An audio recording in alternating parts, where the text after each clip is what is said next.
नमस्कार। कभी सोचा है कि हमारे बैंक अकाउंट में पड़ा पैसा असल में क्या करता है? चलिए, आज हम पैसे के इसी दिलचस्प सफर को ट्रैक करते हैं। कैसे वो एक आम खाते से निकलकर पूरी भारतीय अर्थव्यवस्था की जान बन जाता है। तो चलिए इस सफर की शुरुआत करते हैं एक बहुत ही सीधे से सवाल से जो हम सबके मन में कभी ना कभी तो आता ही है। यार, बैंक में पैसा जमा करने के बाद आखिर उसका होता क्या है? वो जाता कहाँ है? यही सवाल हमारी आज की पूरी बातचीत की नींव है। बस सवाल का जवाब हमें मिलता है इस सफर के पहले पड़ाव पर, और वो है बैंक। इसे आप अपने पैसे का पहला घर समझिए।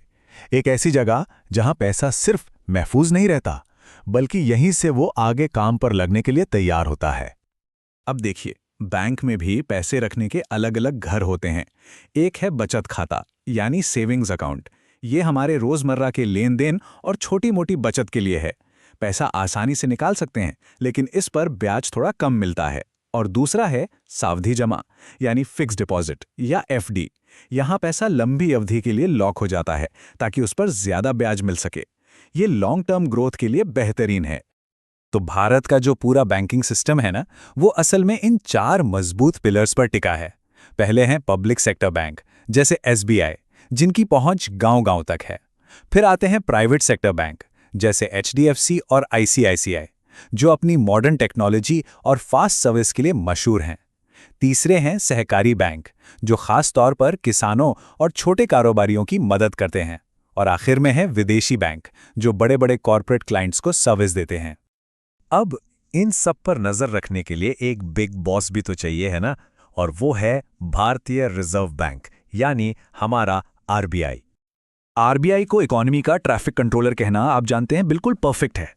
जैसे ट्रैफिक पुलिस ये पक्का करती है कि सड़कों पर गाड़ियां ठीक से चलें और जाम ना लगे, ठीक वैसे ही आरबीआई ये सुनिश्चित करता है कि देश में पैसे का फ्लो यानी लेन देन स्मूथली और सुरक्षित तरीके से चलता रहे। तो आरबीआई करता क्या क्या है? अरे भाई, इनकी जिम्मेदारियों की लिस्ट तो काफी लंबी है, लेकिन कुछ सबसे जरूरी कामों की बात करें तो नए नोट छापना, सभी बैंकों के लिए नियम बनाना और उन पर नजर रखना, महंगाई को काबू में रखना, देश के विदेशी मुद्रा भंडार को मैनेज करना और कुल मिलाकर इकोनॉमी को स्थिर बनाए रखना। तो सवाल ये है कि आरबीआई ये सब कंट्रोल करता कैसे है? इसके पास ना 3 बहुत पावरफुल टूल्स हैं। पहला है रेपो रेट। ये वो ब्याज दर है जिस पर बैंक आरबीआई से कर्ज लेते हैं। ये बढ़ता है तो हमारे लिए भी लोन महंगे हो जाते हैं। दूसरा है सीआरआर, यानी जमा का वो हिस्सा जो बैंकों को आरबीआई के पास रखना ही पड़ता है। और तीसरा है एसएलआर, जिसके तहत बैंकों को सरकारी सिक्योरिटीज में निवेश करना जरूरी होता है। ये तीनों मिलकर बाजार में पैसे के फ्लो को कंट्रोल करते हैं। चलिए, पैसे को बचाने की बात तो हो गई, अब बात करते हैं उसे और खुद को सुरक्षित रखने की। और यहाँ एंट्री होती है बीमा की, जो हमारे लिए एक फाइनेंशियल शील्ड यानी वित्तीय सुरक्षा कवच की तरह है। इसे एक कंप्लीट फाइनेंशियल प्रोटेक्शन प्लान समझिए। इसका पहला हिस्सा है जीवन बीमा, जो मुश्किल वक्त में परिवार को आर्थिक सहारा देता है। दूसरा, स्वास्थ्य बीमा, जो हमें अस्पताल के अचानक आने वाले बड़े खर्चों से बचाता है। और तीसरा है सामान्य बीमा, जो हमारी दूसरी कीमती चीजों जैसे कार, घर या फिर सफर के दौरान होने वाले नुकसान को कवर करता है। और इस फील्ड में कुछ बहुत बड़े और भरोसेमंद नाम हैं। जैसे जीवन बीमा की बात करें तो एलआईसी का नाम तो सब जानते हैं। उनके साथ एचडीएफसी लाइफ और एसबीआई लाइफ जैसे बड़े प्राइवेट प्लेयर्स भी हैं। और जब बात आती है हमारी सेहत या संपत्ति की सुरक्षा की, तो new India insurance, star health और बजाज अलियांस जैसे नाम सबसे आगे आते हैं। ओके, तो हमने पैसा बचा लिया, उसे सेव कर लिया। अब असली मजा, पैसे को काम पर लगाकर उसे बढ़ाने का। चलिए, अब सफर के सबसे रोमांचक हिस्से पर चलते हैं और देखते हैं ये कैसे होता है। और इस काम के लिए हमारे पास हैं भारत की अर्थव्यवस्था के 2 इंजन रूम्स, एनएसई और बीएसई, यानी हमारे स्टॉक एक्सचेंज।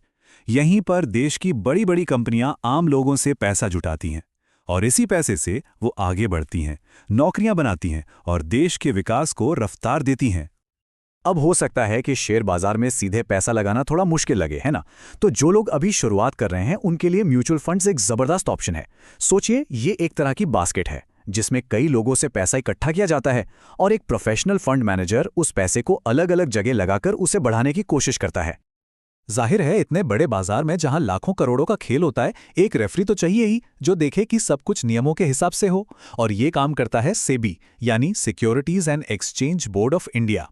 सेबी निवेशकों के हितों की रक्षा करता है और बाजार में पारदर्शिता बनाए रखता है। तो बैंक से लेकर बीमा और फिर बाजार तक पैसे के इस पूरे सफर को हमने देखा। अब सवाल ये उठता है कि इस पूरी समझ के बाद हमारा अगला फाइनेंशियल कदम क्या होना चाहिए। ये एक ऐसा सवाल है जो हमें अपने आर्थिक भविष्य को और भी बेहतर तरीके से बनाने की ताकत देता है।